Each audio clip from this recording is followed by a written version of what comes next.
everyone has small cash money. Everyone has like 1,000 baht. There's a lot of resources that people need to put these things together that we don't directly provide, and that is a financial barrier. We didn't want participants to pay for it on the spot, but I feel like the community is actually open to pay for it. It's just weird to go around to ask people for cash money and be like, can you all put in the pot?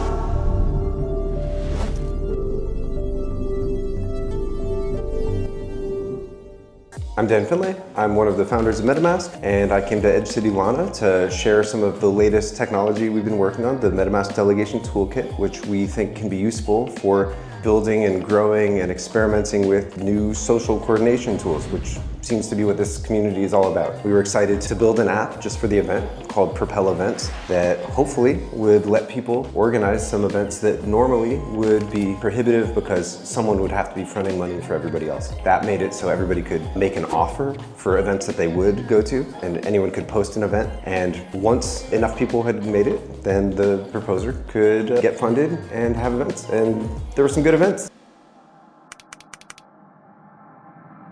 So the delegation toolkit is kind of a reimagining of how Ethereum contracts get made. Traditionally, an Ethereum smart contract is like this black box that people are expected to just kind of interact with, maybe grant allowances to, and otherwise pay transaction fees to constantly, which means there's this huge barrier to entry. You have to have crypto already, and it can be really, really painful to use. Our delegation toolkit made it so the event is basically just the simplest possible NFT. It's basically a commitment that you might have that event, and every offer is this delegation. It's like a negotiation where the user is saying, oh, I would take a ticket for that, and here's what I would offer. Yeah, so it's basically the high level value add is that it sort of makes Web3 optional until the very moment it doesn't need to be. Any point where you feel like opting into the Web3 features, then it's all sort of there and happens for you. But for the user, it's this very sort of like, I don't need to, deal with wallets and browser extensions and pop-ups and transactions and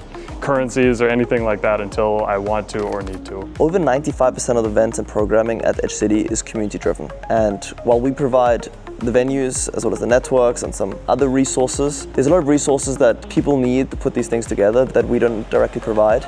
And that is a financial barrier, and there's an organizational barrier as well in getting those resources in time. I just asked people who wanted to join the hike to pledge like $2 to crowdsource a red cab. Yeah. That was really awesome. It's just a fun, creative way to play with how can we make community efforts work to get funds together for small events. Yeah. And I think that's really, really awesome. I'm sure there's a lot of potential for it. It's basically anything where you would want somebody to be able to sponsor someone else. I think that's, and Propel illustrates that nicely with events. Yeah. But I could think of like, gameplay systems or, like gambling systems, things. I sponsor you for a financial transaction in return for like a game objects transaction, these types of things. We have 1 month of high-end frontier people being able to use your product and give you great feedback and be able to iterate on it. And we'd love to continue doing that with MetaMask. So the proposal could be a pop-up city, and the constraints could be other speakers you want to see, or other attendees that you want to go with, or a location that you're interested in. And then maybe someday we'll be building sustainable infrastructure for the world, or colonizing Europa, which is Elon doesn't have his his eye on that one yet, so I think it's fair game.